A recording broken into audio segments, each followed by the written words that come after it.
Hello everyone, welcome to ओबीपीडिया। This is Ankur Pawar. और आज का जो सेशन है इसमें हम बात करने वाले हैं इंपॉर्टेंट अमेंडमेंट्स जो कि कॉन्स्टिट्यूशन के अंदर हुई है। जैसे कि आप लोग जानते होंगे, हमारी सीरीज़ के अंदर हम पॉलिटी के, ज्योग्राफी के जो अदर क्वेश्चंस हैं, अदर सब्जेक्ट्स के, वो सारा कुछ डिस्कस करते हुए चलते हैं। तो आज का जो हमारा सेशन है इसके अंदर अमेंडमेंट्स के बारे में बात करेंगे। सबसे पहले जान लेते हैं कि अमेंडमेंट्स जो होती हैं वो क्या होती हैं। देखिए, we have a constitution which is the lengthiest constitution of the world, and in this constitution we have divided several constitution divided in the several parts, and there are some amendments जो कि क्योंकि हमारा constitution written या फिर implement किया गया था आपके आज़ादी के टाइम पे, और अभी तक की अगर हम बात करें तो इसके बीच में ऑलमोस्ट 75 के अराउंड जो है आपके ईयर्स जो है वो बीत चुके हैं। तो हमारा कॉन्स्टिट्यूशन जो है ना उसको लिविंग डॉक्यूमेंट भी कहा जाता है। ये भी क्वेश्चन कई बार पूछा जाता है। एंड लिविंग डॉक्यूमेंट सिर्फ इस वजह से क्योंकि we have provision that in the case of need we can amend the constitution। जब हमें ज़रूरत हो तो हम उस कॉन्स्टिट्यूशन को बदल सकें। तो वो जो अमेंडमेंट है जिसको संशोधन हिंदी में कहा जाता है, उसके ऊपर कई सारे क्वेश्चन पूछे जाते हैं। हमारे यहाँ पर कॉन्स्टिट्यूशन के अंदर बहुत काफ़ी बड़ी बड़ी अमेंडमेंट्स देखने को मिलती हैं, काफ़ी इंपॉर्टेंट अमेंडमेंट्स देखने को मिलती हैं। बट अगर नंबर ऑफ अमेंडमेंट्स की मैं बात करूँ तो वो बहुत ज़्यादा हैं। ठीक है, बहुत सारी हैं, आपके लिए एग्जाम के पॉइंट ऑफ व्यू से काफ़ी इंपॉर्टेंट बनती हैं। बट सारी की नहीं, अगर हम कुछ फ्यू अमेंडमेंट्स की भी बात करें जो कि मोस्ट इंपॉर्टेंट है, जहाँ से क्वेश्चन आने की उम्मीद है या फिर पूछे जा सकते हैं, उनको हम आज इस सेशन के अंदर चर्चा जो है वो करेंगे। ठीक है, तो शुरुआत करते हैं हम अपनी सबसे पहले। जैसा आप लोग जानते भी होंगे, हमारा एसएससी सीजीएल का जो कोर्स है वो ऑलरेडी लॉन्च्ड है, जो कि 4999 के अंदर आप अवेल कर सकते हैं। इस कोर्स के अंदर आपको वीडियो लेक्चर्स, इसके अलावा अगर बात करें पीडीएफ, टेस्ट सीरीज और करंट अफेयर्स जो हैं वो सारा कुछ मिल जाएगा। कोर्स की इन्फॉर्मेशन के लिए आप डिस्क्रिप्शन में लिंक अवेलेबल है, वहाँ पर जा सकते हैं, या फिर हमारे कॉन्टैक्ट नंबर भी मेंशन है, आप वहाँ पर भी कॉन्टैक्ट कर सकते हैं। चलिए शुरुआत करते हैं सबसे पहले, सबसे फर्स्ट क्वेश्चन के ऊपर। Which of the following amendment acts make the right to education as the fundamental right to all the children under the age of 6 to 14 years by the inserting Article 21A to the Constitution? ठीक है, question की अगर मैं बात करूं तो question क्या कह रहा है? क्वेश्चन कह रहा है कि विच of the following amendment act, मतलब जितने ऑप्शन में फॉलोइंग अमेंडमेंट एक्ट्स हैं, इनमें से कौन सी अमेंडमेंट एक्ट है जिसके जरिए संविधान के अंदर आपका राइट टू एजुकेशन है जो वो डाला गया था। अब राइट टू एजुकेशन की अगर मैं बात करूं तो मैं थोड़ा सा बैकग्राउंड दे देता हूं आपको किस तरह से। देखिए, ओरिजिनल जो कॉन्स्टिट्यूशन है ना आपका, जो ओरिजिनल संविधान है, उसके अंदर राइट टू एजुकेशन वाला प्रोविजन नहीं था। ऑल दो एजुकेशन एक कंपलसरी चीज़ है, बट ओरिजिनल कॉन्स्टिट्यूशन में फंडामेंटल राइट के अंदर आपको राइट टू एजुकेशन देखने को नहीं मिलती। ओरिजिनल कॉन्स्टिट्यूशन के अंदर एजुकेशनल इंस्टीट्यूशंस की बात की गई है, बट राइट टू एजुकेशन का जिक्र नहीं था। तो उसके बाद संविधान के अंदर अमेंडमेंट की गई और उसके जरिए जो ये शिक्षा है ना, इसको ज़रूरी बनाया गया। क्योंकि जब आप कोई चीज़ फंडामेंटल राइट के अंदर ऐड कर देते हो, that means it is binding on the government and it is binding on the citizens of the country also. और उसकी प्रोटेक्शन का काम आपको पता है कि सेफगार्ड कौन करता है, तो सुप्रीम कोर्ट जो होता है वो सेफगार्ड करेगा। तो फंडामेंटल राइट में किसी भी चीज़ को डालने का मतलब यही है कि हम उसे चाहते हैं कि वो स्ट्रिक्टली फॉलो किया जाए और स्ट्रिक्टली उसको इम्प्लीमेंट किया जाए। तो अब यहाँ पर अमेंडमेंट पूछी जा रही है कि कौन सी अमेंडमेंट के थ्रू, इज इट 2003 वाली, 2 वाली, 3 वाली, कौन कौन सी, 87, 6, 88, 89? तो देखिए, इसका जो राइट आंसर है वो ऑप्शन बी इसका राइट आंसर है। 86 कॉन्स्टिट्यूशनल अमेंडमेंट एक्ट 2002 का, उसके जरिए फंडामेंटल राइट जो कि आपका पार्ट 3 ऑफ द कॉन्स्टिट्यूशन है, पार्ट 3 ऑफ द कॉन्स्टिट्यूशन के अंदर आर्टिकल 21A इंसर्ट किया गया। ध्यान दीजिएगा, 21A को इंसर्ट किया गया। और ये जो 21A इंसर्ट किया गया, इसके अंदर कहा गया कि it is the responsibility, state की रिस्पॉन्सिबिलिटी भी है और पेरेंट्स की भी है। आपको फंडामेंटल ड्यूटीज में भी ये देखने को मिल जाएगा, जो शिक्षा के बारे में बात करता है कि माँ बाप की जिम्मेदारी है अपने बच्चों को शिक्षा प्रदान करने की। और इसके अलावा directive principle of state policies के अंदर भी आपको नजर आ जाएगा, जहाँ पर स्टेट की रिस्पॉन्सिबिलिटी भी बनती है जो चिल्ड्रंस हैं उनको शिक्षा देने की। तो आपका आर्टिकल 21A यही कहता है, राइट टू एजुकेशन के बारे में बात करता है कि जो भी बच्चे हैं जो कि 6 से लेकर 14 साल की उम्र के हैं, उन सभी को शिक्षा का अधिकार है और कोई भी अधिकार छीन नहीं सकता।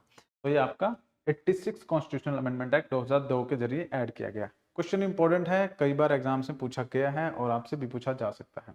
इसके साथ मैंने आपको एडिशनल इन्फॉर्मेशन दे दी है कि पार्ट 3 ऑफ द कॉन्स्टिट्यूशन जो कि फंडामेंटल राइट है, उसके अंदर आर्टिकल 21A के अंदर ये आपका राइट टू एजुकेशन जो है उसको ऐड किया गया है।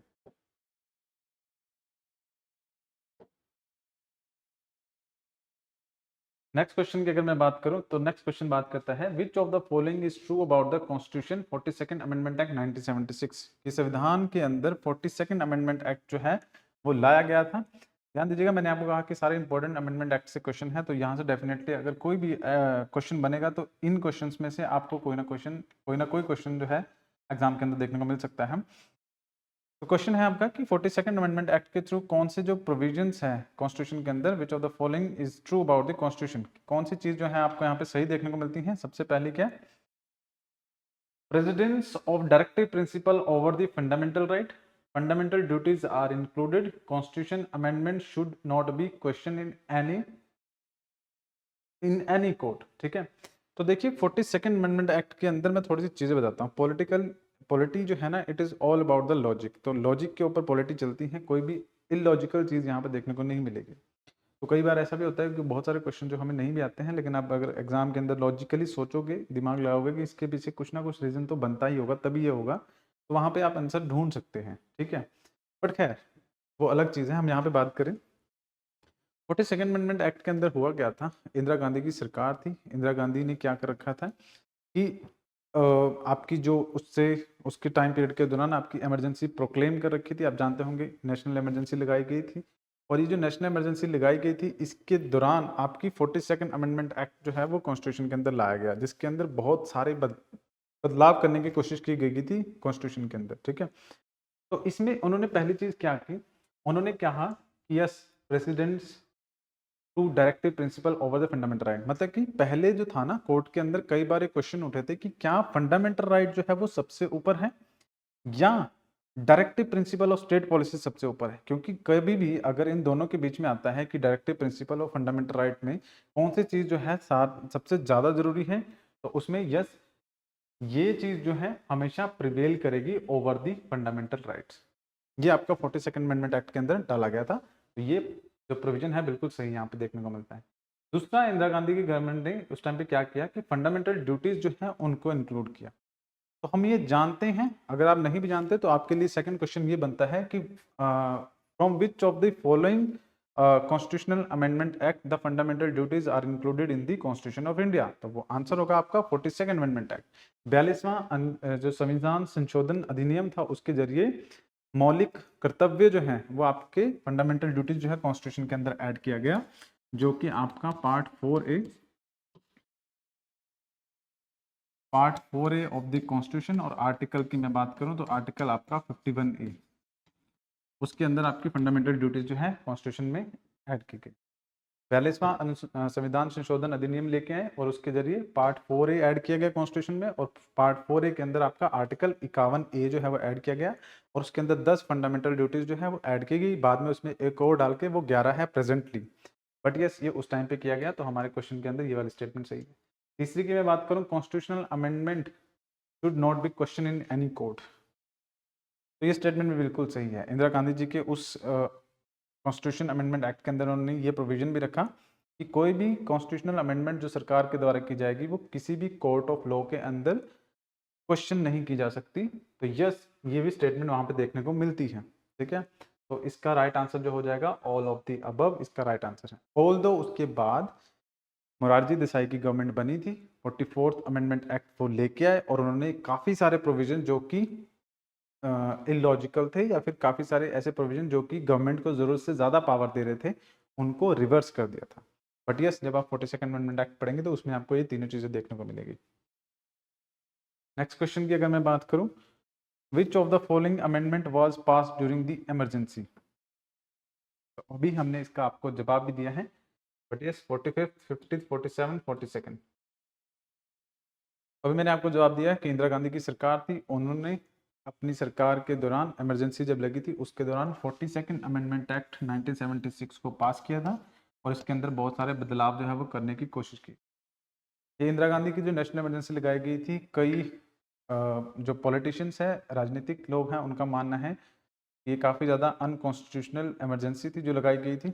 एंड इसके पीछे का रीज़न ये था कि इंदिरा गांधी का जो इलेक्शन हुआ था जिसके जरिए वो प्रधानमंत्री बनी थी, उसको चैलेंज कर दिया गया था कोर्ट के अंदर, और कोर्ट ने पाया था कि इंदिरा गांधी ने कुछ माल प्रैक्टिसेस यूज़ करते हुए, मतलब गलत तरीके से जो इलेक्शन है उसको जीतने की कोशिश की है। तो इसकी वजह से उनको कॉन्स्टिट्यूशनल पोस्ट पे, मतलब प्रधानमंत्री की उस पर नहीं रहना चाहिए। तो उस चीज़ से बचने के लिए, क्योंकि आगे प्रोसीडिंग होनी थी, तो उस चीज़ से बचने के लिए इंदिरा गांधी ने नेशनल इमरजेंसी जो थी वो लगा दी थी। और उस नेशनल इमरजेंसी के दौरान आप जानते हैं कि सारी पावर जो है वो कंसंट्रेटेड हो जाती है in the hand of the president. अब कहने के लिए तो प्रेसिडेंट के हाथ में हो जाती हैं, बट यस उस टाइम पे जो पावर एक्सरसाइज की जा रही थी वो प्रधानमंत्री कर रही थी, मतलब कि इंदिरा गांधी कर रही थी। तो उस टाइम पे वो ये 42nd अमेंडमेंट एक्ट लेके आए थे 1976 के अंदर। तो आपका राइट आंसर ऑप्शन डी रहेगा। उसका नेक्स्ट क्वेश्चन है which constitutional amendment reduce the voting rights from आपका 21 से 18 साल जो है आपकी जो उम्र है वो आपकी बदली गई।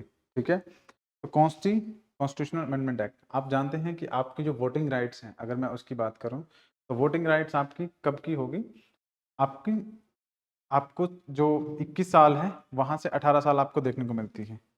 मतलब आज के टाइम पे आप जब भी वोट करने जाते हैं, तो जब आप वोट करेंगे तो उसमें आपकी जो वोटिंग राइट्स हैं, आप अगर 21 साल के हैं तो आप वोट करेंगे ऐसा नहीं है। अब आपकी जो राइट होगी वो आपकी 18 साल तक की हो चुकी है। तो ये क्वेश्चन यही पूछा जा रहा है कि कौन सी अमेंडमेंट एक्ट के थ्रू ऐसा किया गया था। तो यहाँ पर इसका राइट आंसर की अगर मैं बात करूँ तो इसका राइट आंसर होगा आपका ऑप्शन डी।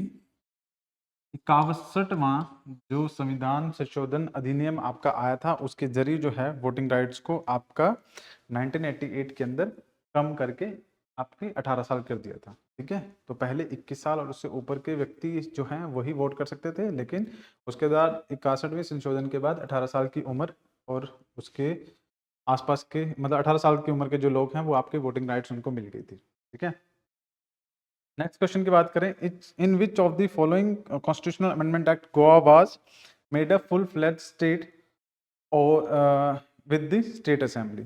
तो गोवा की अगर मैं बात करूं, गोवा पहले जो था ना आपका, वो पहले आपका स्टेट नहीं हुआ करता था। गोवा पहले स्टेट नहीं हुआ करता था, गोवा पहले आपका यूनियन टेरिटरी जो था वो हुआ करता था विद लेजिस्लेटिव असेंबली। लेकिन